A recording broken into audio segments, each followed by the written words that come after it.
Hello, just wanted to make a little video about this tweet I found. Guy is the famous VTuber producer Ryosuke Tanaka, who said he made Kizuna Eye. I don't know too much about that stuff. You're gonna have to forgive me on that. Basically, he posted this tweet. VTuber population is 60,000. Fewer than 5% of 60,000 continue with 2 or more streams per week. 97% retire and go on hiatus or stagnate after debuting.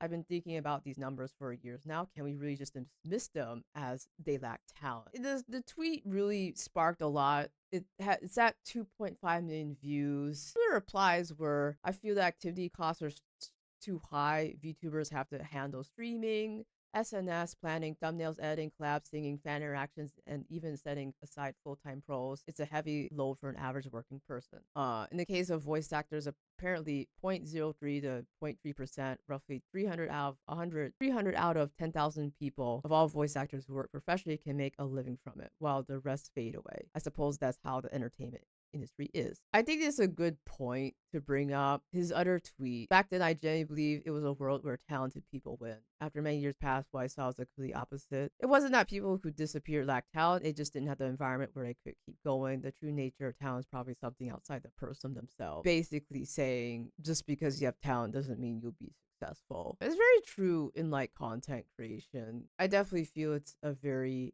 marathon kind of thing. You're not if you're going into this, you're probably not going to make much. You just do it because you have fun with it and not that you're going to get big. But this whole topic of the high dropout rate that he's talking about, it's interesting to see Japan's side take of it. I recently looked at this video by like Horace Banashi, who is a small VTuber on YouTube. She made this video about her challenge was she put 20 VTubers who make a video, long form YouTube videos for a month and see how much they would improve. By the time I got done with the video, I kid you not, majority of them quit because this video is almost 2 years old. I looked at all the people who participated, creators who stuck through the challenge. Only 1 or 2 are still streaming. That's the reality. A lot of people, even during the challenge, a lot of people dropped out the first week. But long term, a lot of these people are not around.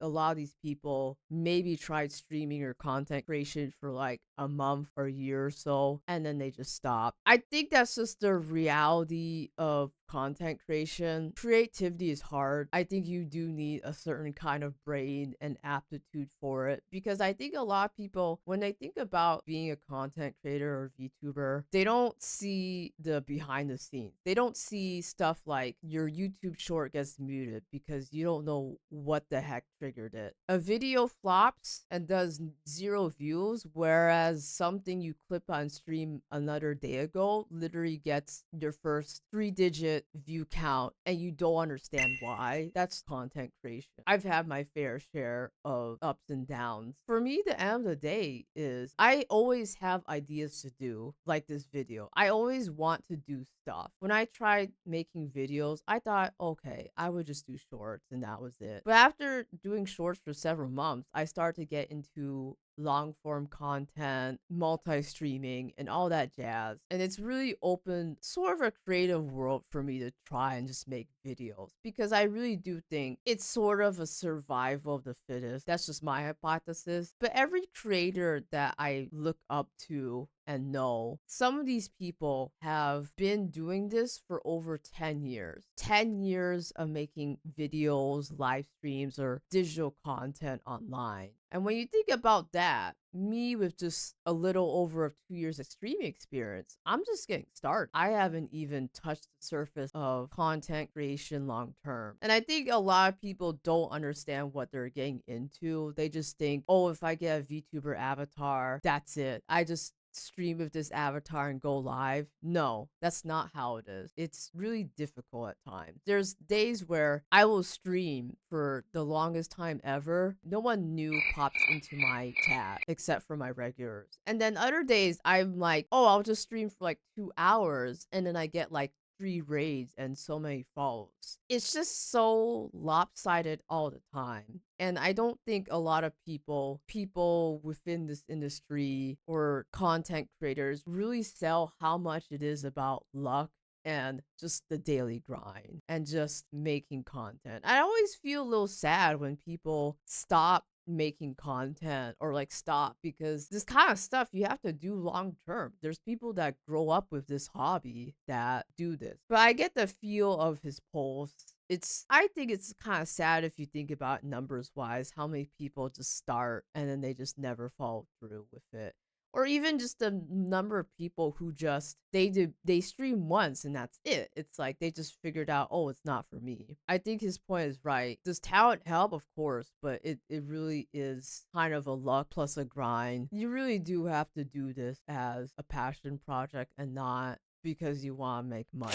I don't think it's wrong for people wanting to make money off of it, but it's just the sentiment I get on Twitter is a lot. There's quite a few people who complain that they're not making enough money on it. If you're not making enough money, then you really you really do have to figure out something else. I'm trying not say the job joke, but like, I do wonder like where he got this number from, 60,000. Is it registered on a website or something? I mean, if we do a basic math, 5% of 60,000 is 3,000. So like a good chunk would probably be corporal, but how many are independent? I kind of wonder where he gets his numbers from, but like I think his point still stands is that when they start content creation, a lot of people just quit. A lot of people quit after their first stream. A lot of people quit after a month. A lot of people quit after a while because of, maybe life got busy or whatnot. But it's always sad. There was one VTuber I followed for a bit and she graduated. She was streaming on Twitch for like 4 years and her CCV was like at least 30 or so. In fact, she re-debuted under a different alias or VTuber name. I'm not too sure why. She had two different VTubers. And even with like putting so much time and effort and money into her second VTuber design and like stream, she just quit. She shut down the Discord. She's like, I'm never coming back again. And I find that sad. And whenever I think about quitting or I think about things like this, I always think about her. I think about Dao Jua and how she quit because I really thought she was actually good. I think that was one VTuber graduation that did affect me in a way because it's like this person's good. I think the person should have stuck with it. I think people are right in this thread. This is what you're signing up for if you want to do this. And even if as a hobby, it's the minimum is like streaming at least 2-3 times a week. They always say, oh, make a schedule, thumbnails, editing, video, all this other stuff. Even if you're not doing everything in this tweet, like I don't really pay too much close attention to like comments on my social media, and I do all my editing when I can. I literally do an hour of video editing each day. Thumbnails I do when I can. Collabs I do when I can. It's just a lot when it comes to content creation and entertainment. Do I feel like there's room? Maybe. It really depends. Like people want to watch what they want to watch, which is their favorite streamers. They're not going to constantly switch back between 10 or 15. They're going to watch their 2-3 favorite streamers and call it a day. And if they don't quit, they don't really have a reason to go to another streamer. Here's a long-term game. People don't necessarily lack talent when there's a lot of people who they make it regardless of talent level. He also had this other tweet where after he said all this, I still think his posts are genuine, but his solution is basically I'm gonna show my app Backstage, a service that enables one-on-one calls with avatars, which is like actually I think that sort of cheapens the message. Shilling his own product, it's like, oh, what do we solve this issue? Here's my app. Okay, did you make this post to show your app, or is this something you actually care about? A lot of my favorite content creators I look up to have literally been in this game for over a decade. And again, I don't think a lot of people really emphasize how long term of a game this is. One of my favorite creators, even when he started out, he would literally stream to like 5-10 people and that's it. he would get no follows during that stream. And I think that those kinds of stories are stories that we need to keep people grounded, because that's the reality. And that's even my reality too. Sometimes you stream for 5 hours, no one new steps in, and then you stream for 2 hours. Oh, it's just a short stream. And then like you get 3 raids and a bunch of falls. That's the reality. The only thing you can do is just keep trying. I really think people undersell the idea that how much of a grind it is, and even so now it sort of feels like a requirement to clip, do more, and multi-stream because these platforms are changing. Also, this tweet, looking at the people who have left, what I think that it's not that streams were boring. The loneliness of talking to a screen with 0 viewers, the live 2D costs, equipment expenses, and editing software fees before you start earning. The motivation eroded by balancing with a full-time job. It's not a matter of talent. It's a structural problem where continuing self has become a cost. I've been in this industry for 9 years and watched countless talented people leave because of despair. I agree and disagree. There's a lot of costs that come with streaming and content creation. Content creation, streaming, yes, that is very costly to start. If you don't have a gaming computer, you'll need money for a gaming computer. VTuber avatar, you can start cheap, but eventually a lot of people do upgrade at some point. But it's usually when they know they want to do this like a long term. When he says the loneliness of talking to a screen with 0 viewers, I disagree. My experiences on Twitch, I've seen some people that they just never grow beyond 1 or 2 viewers, and I don't think it's because they're getting hidden within Twitch. The types of streams that most likely you find someone streaming to like maybe one person is probably someone that doesn't have good commentary. Oftentimes, honestly, if you have a pulse and you can talk on stream for hours and hours on end and like talk to yourself like I am doing right now, you'll do okay. You're not gonna be famous, but you'll do much better than someone that doesn't really say a lot.